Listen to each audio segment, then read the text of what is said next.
Welcome to the deep dive. Today, we're really getting into some critical global events, looking at a whole stack of reports. Yeah, these reports, they paint a picture of, well, pretty significant military developments happening almost at the same time. Right, on two major fronts. Exactly.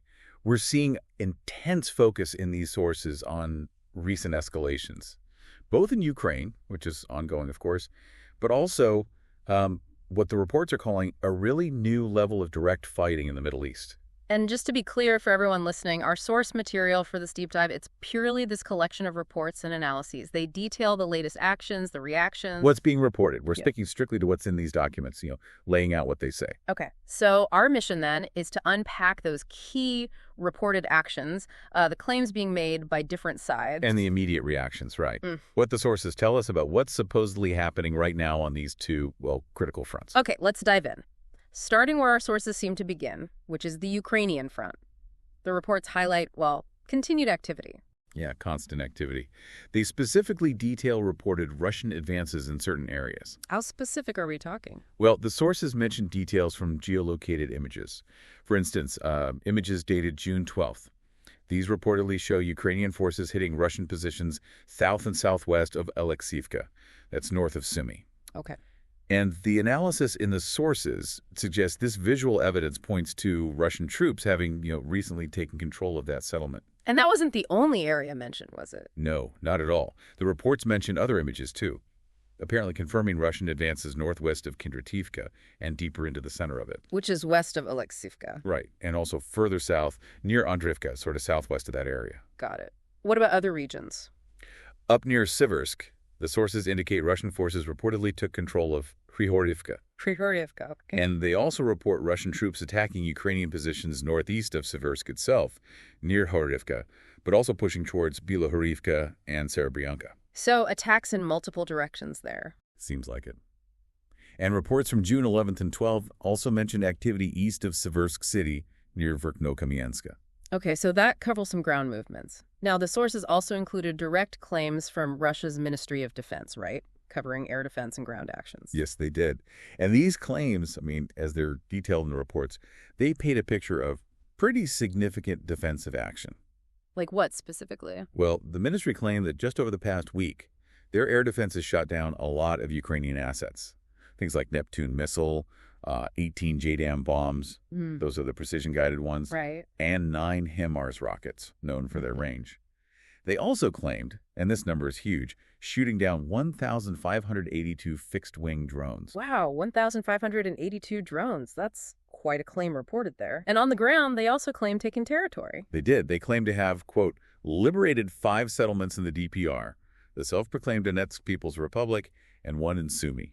And did the report specify which units made these claims? Yeah, the statement as reported broke it down. The Northern Battle Group claimed Yablanovska in Sumy. The Southern Group claimed Zarya in Donetsk. Okay. The Central Group claimed reaching the western border of the DPR and operating inside Dnipropetrovsk, specifically claiming Petrovskoye, Alexievka, and Koptevo. And finally, the Eastern Group claimed Komar in Donetsk. Right. Important to stress again, these are the claims as reported by the Russian MON in the source material we reviewed. Absolutely. Just laying out what the documents say. Okay, the reports then shift focus a bit, still within Ukraine, but moving to Crimea. Which really highlights, as the sources seem to suggest, how interconnected this whole conflict is across different areas. So what happened in Crimea? The sources report that early on June 13th, there were explosions heard, not just in one place, but across multiple cities, Sevastopol, Simferopol, Yevpatoria, Saki, and Feodosia. That's a wide area. And what did the report say about the cause or, the impact? Well, according to pro-Ukrainian sources cited in these reports, like Crimean Wind, there was a direct hit. A hit on what? On Russian military facilities near Simferopol. They reported seeing smoke near a power station and also the village of Perevolny. Any other sources mentioned? Yeah, the partisan group Atesh was also cited. They reportedly stated that significant damage was done to Russian military equipment.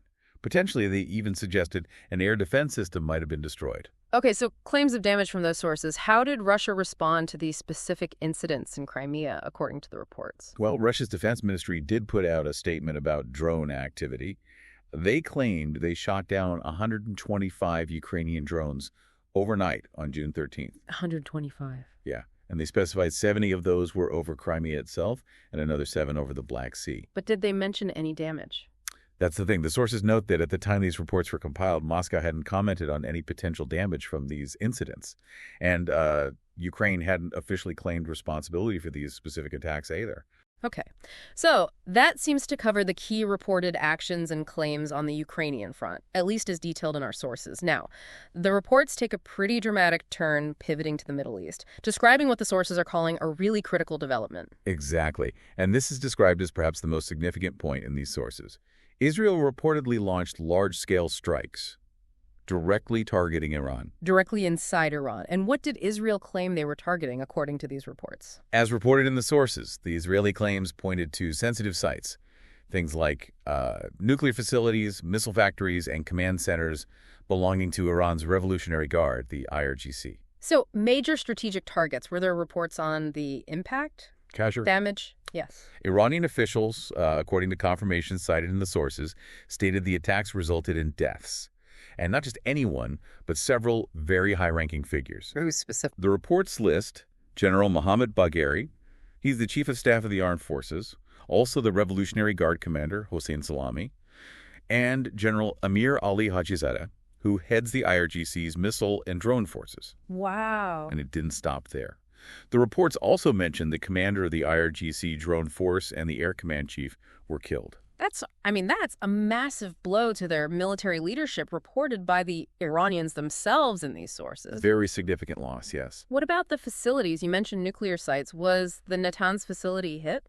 It was indeed reported as being hit, the Natanz uranium enrichment facility. Now, Iranian claims, as reported, stated there was only surface damage. They insisted their underground centrifuges were okay and no casualties there. But Israel, according to the reports, presented a conflicting claim. They asserted that significant damage was inflicted on the facility. Okay, so a definite reported hit on a major facility, but conflicting accounts on the actual extent of the damage. That's what the sources highlight. How did Tehran reportedly respond to these Israeli strikes? Tehran's response, described in the reports, involved launching a swarm of drones. Israeli sources cited in the reports put the number at around 100 drones. 100 drones. Were they successful? Did they reach their targets? Well, the reports indicate that most of them, the incoming drones, were intercepted. Okay. By about 8 a.m. GMT, Israeli media cited in the sources reported the national alert status had been lifted. That suggests the immediate threat from that specific drone swarm, at least, had been neutralized. The sources also touched on something else, didn't they? A sort of alleged operational detail about how these strikes might have been carried out or helped along. Yeah, this adds another layer of complexity reported in the sources. It's alleged, and this is key, it's alleged that Israel's Mossad intelligence agency was operating inside Iran before the attacks. Doing what?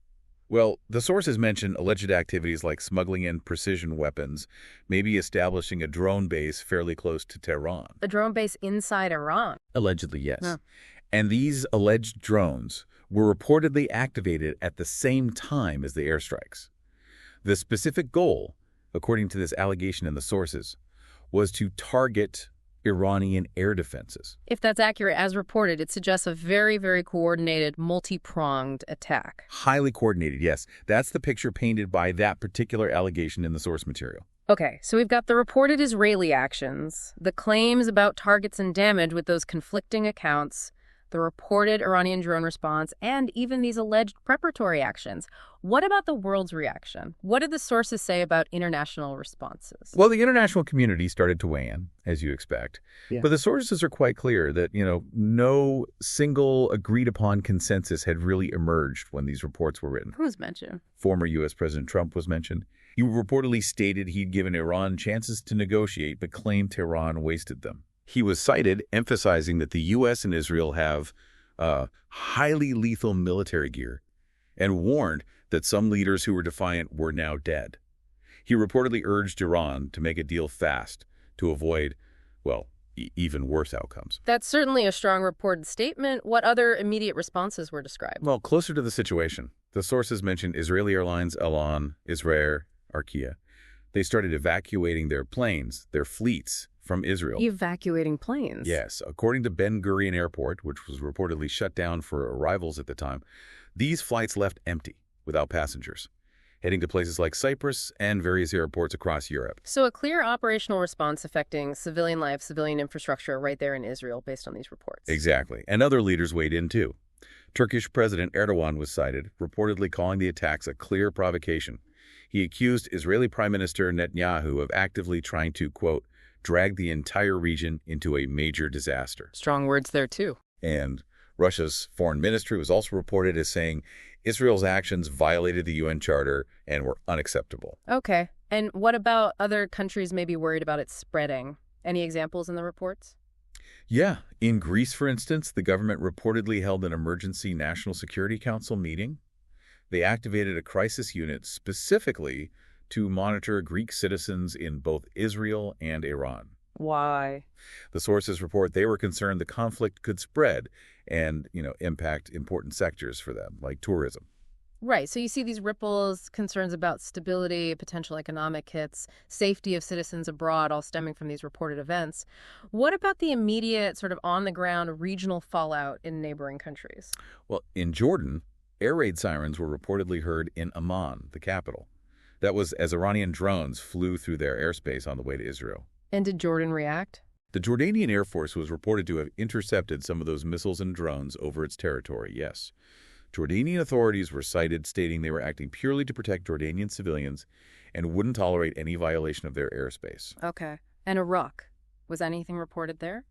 In Iraq, drones launched from Iran were reportedly tracked crossing through Iraqi airspace too. Residents in Diyala province were cited reporting explosions in aircraft overhead. Some residents, according to the sources, actually saw the drones being launched towards Israel. So the immediate effects were tangible, seen and heard in neighboring countries, according to these reports. And what the sources really emphasize when you pull all these threads together is that we seem to be witnessing a new and very direct level of confrontation between two adversaries with a long history, Israel and Iran. It certainly feels different based on the descriptions in the sources, a significant step away from maybe previous, more indirect or covert exchanges. Definitely. The reports highlight Israel executing this coordinated attack using multiple reported methods, maybe even with that alleged internal support. And Iran, while it did respond with that reported drone swarm, is described in the sources as being under, intense diplomatic and military pressure at the time. And the international community. Reacting, as we saw, but the reports state clearly. No unified stance, no real consensus had formed yet, at least within the time frame of these documents. Okay, let's try and wrap this deep dive up, focusing strictly on what this stack of sources presented to us. We covered the reported Russian advances and the Ukrainian counteractions in Ukraine. Right, including those specific claims about liberated settlements and the reported explosions and drone activity in Crimea. And then we explored what the sources describe as this unprecedented direct exchange between Israel and Iran. Yeah, the claim strikes on key facilities and personnel that reported Iranian drone response, the whole range of international reactions we just discussed, and that immediate regional fallout. So the core takeaway, as these sources seem to frame it, really centers on this shift, this new level of direct confrontation, particularly between Israel and Iran. It's characterized, according to the reports, by that coordinated Israeli attack on one side and an Iranian response that, seems to have happened under considerable pressure.